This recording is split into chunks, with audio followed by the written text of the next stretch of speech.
এ মিয়া ভাই দাঁড়া, এই নে টাকা, তোর সঙ্গে গরু বিক্রি করে দিছি। কত বিক্রি করেছিস? ৮০,০০০ টাকা। ৮০,০০০ টাকা মানে? মিয়া ভাই তুই আমার গায়ে হাত তুললি কেন? তুই কি করেছিস তুই জানিস নে? কি জন্য তোর গায়ে হাত তুলেছিস তুই আমার কাছে প্রশ্ন করতেছিস? আরে থাম তুই, আমি এমন কিছু করিনি যে তুই আমার গায়ে হাত তুলবি। কি করেছি আমি? এই তুই গলা উঁচু করে কথা কবি নে, গলা নিচে করে কথা ক। তোরে বিশ্বাস করে আমার ভুল হয়েছে। তুই কি করেছিস তাহলে তুই শোন কি করেছিস। না, গরমে তো রাস্তাতে আঠা চালা করা হচ্ছে না। কাকা কলা কত করি? 4 টাকা পিস। ও তাহলে এটা নিচ্ছি। দোকান পাটে খাওয়া মতো কিছু নেই, এই কলাটাই আছে। বুঝলি মিয়া ভাই? হ্যাঁ, তুই কোনটা আসলি? মাঠে গেলাম পাতো জায়গাটা গুছাতি। তোরে তো কলাম, তুই তো গেলি নে। আমি মাঠে যাবো কখন, সময় দিতে পারছি না। এনে তো আর একটা কলা খা। গরুটা বিক্রি করতে হবে। তোর কটা আমার গরুটা বিক্রি করছে, তুই তো কিছুই করলি নে। আরে ব্যাপারীদের সাথে আমি কথা কইছি, কুরবানি মেলা চাপ তো, সুযোগ সুবিধা না পালে আসতে পারতেছে না। ওরা আসুক তো গরুটা বিক্রি করে দিবানে। আরে ভাই, ব্যাপারীরা কবে আসবে আর আমার গরুটা কবে বিক্রি করবো? কুরবানির বাজার চলে গেলে আমি ভালো দাম পাবো। তুই তাড়াতাড়ি ব্যাপারী দেখ, দেখে আমার গরুটা বিক্রি করে দে। আচ্ছা আমি বাড়ি যাই, ব্যাপারীদের সাথে কথা করছি। আরে কলা পেলাম দিয়ে দিবানে। আচ্ছা তাহলে আমি চলে গেলাম। কলাটা নিলি নিয়ে যা। না না লাগবে না। আচ্ছা তাহলে যা। আজকালের ভিতরে দান্ডা আমার বাতাতে হবে। কাকা তাহলে কয় টাকা হয়েছে? 2 কলা 8 টাকা। দাঁড়ান দিচ্ছি। ভাই বহুত জায়গা গরু দেখেছি আমি, আপনার এই গরুর মতো কোনো গরু আমার মনে ধরিনি। পছন্দ হবে না কেন ভাই? আমাদের এই গরুরে কোনো প্রকার ফিট কোনো কিছুই খাওয়ায়নি। ন্যাচারাল খাদ্য বোঝেন, ভাতের সাথে কাঁচা ঘাস পল ভুসি মিক্স করে খাওয়ায়। কোনো প্রকার ফিট আমার এই গরু চোখে দেখিনি। না ভাই, আপনার গরুটা খুব তরতাজা আছে। গরু আমি দামাদামি করে কিনবো না, গরু আমার পছন্দ হয়েছে, তা আমি একবারে গরুটা নিতে যাচ্ছি। তা আপনি কত হলে দিতে পারবেন সেটা কোন? ভাই এই গরুটা হইলো আমার মিয়া ভাইয়ের। আমার মিয়া ভাই গুলো ব্যাপারী দেখায় গরুটা বিক্রি করে দিতি। তা যেহেতু স্বয়ং আপনি আইছেন, আমি আর দামাদামি করবো না ভাই। আপনি একবারে দাম দেবেন আমারে 1,30,000। ভাই 1,30,000? এই তো ভাই আবার মোড়ামুড়ি। আপনি কইলেন একদমই গরু কিনবেন, আবার দামাদামি করতেছেন। এক মুখে দুই রকম কথা কইলে হয় নাই। আচ্ছা যাই হোক, ওই 1,20,000 দিয়ে দিয়েন। আচ্ছা ভাই, আপনি যখন বলেছেন 1,20,000, আমি 1,20,000 দিচ্ছি, কিন্তু একটা শর্ত আছে আমার। আবার কি শর্ত ভাই? গরুটা আপনার বাড়ি একটা দিন রাখবেন আর ঠিক মতো খাতি দিয়েন। আমি আপনারা পুরো টাকাই দিয়ে যাচ্ছি। এই যে এই জায়গায় 1,20,000 আছে। আচ্ছা ভাই। তাহলে চলে গেলাম ভাই, গরুটা ভালোভাবে দেখে শুনে আচ্ছা রাখেন। যান, দেখবো না মানে? এই গরু তুই তো আমার পকেটটা ভরাই দিল। গরু আর কোনো জায়গা খোঁজাখুঁজি করার দরকার নেই, গরু আমি একটা জোরপুরি পাইছি। হ্যাঁ হ্যাঁ, টাকা পয়সা দিয়ে সব ক্লিয়ার করে দিছি। আচ্ছা রাখ। ও ভাই দাঁড়ান দিন, বলতেছি এই রাস্তায় কি কোনো ইজি বাইক পাওয়া যাবে না? হ্যাঁ ভাই, পাওয়া যায় তো। 15 মিনিট পর পরে আপনি ইজি বাইক পাবেন। 15 মিনিট পর পর? কি যে করব আমি। তা ভাই আপনার বাড়ি কোন জায়গায়? এদিকে আপনি কোন জায়গায় গেলেন? ও ভাই, ওই ভিতরের বাড়ি একটা গরু পছন্দ হয়েছে, কুরবানি দেবো তো, তাই টাকা পয়সা দিয়ে মাত্র আসলাম।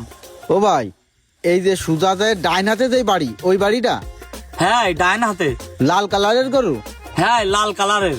আলামিন গরু বিক্রি করতেছে। তা কত দেখিনেছেন ভাই? ভাই 1,20,000, কোনো দামাদামি করিনি, যা চাইছে তাই দিয়ে দিছি। ভাই কুরবানি দেবো তো, তাই টাকা নিয়ে কিছু ভাবিনি আমি। ওইটাই তো ভাই, কুরবানিটা ওই আল্লাহর খুশি তো দিতে হবে। ও দাম দর করে গোশের ওজন করে ও গরু কিনা যায় না। তা ভাই আপনার বাড়ি কোন জায়গায়? আরে ভাই আমাকে বাড়ি এই পাশে, ওই দলের নাগর গ্রাম। ও আচ্ছা, যাক ভালো। কেন ভাই, কোনো সমস্যা নাকি? না ভাই, কোনো সমস্যা না, এমনি শুনতিলাম। তাহলে থাকেন, আপনার গাড়ি আসার সময় হয়ে গেছে। আচ্ছা ঠিক আছে আচ্ছা ভাই, তাহলে আমিও চলে গেলাম। এ সাকিব, কি ভাই? মিয়া ভাই দেখেছেন নাই? না তো দেখিনি, সকালে দেখলাম বাজারের দিকে যাচ্ছিল। মিয়া ভাই এখন কোনো ভাবে কদিনই খুঁজেই পাচ্ছি না সকাল ধরে। এ ভাই, তোর হাতে কিসির টাকা?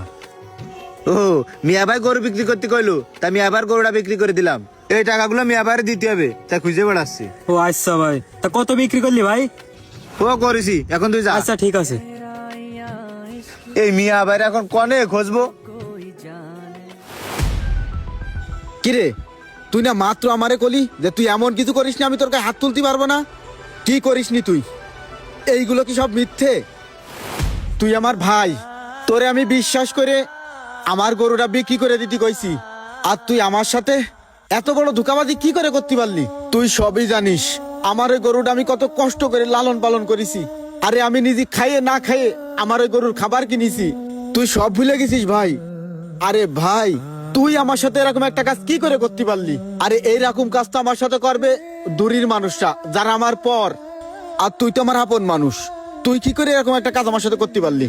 আমার একটা আশা ছিল যে তোর মাধ্যমে যদি আমি গরুটা বিক্রি করি তাহলে আমি হয়তো ভালো দাম পাবো। আমি এতদিন যে কষ্ট করেছি আমার ওই কষ্টটা সার্থক হবে। কিন্তু ভাই, এইটাই কি আমার কষ্ট সার্থক?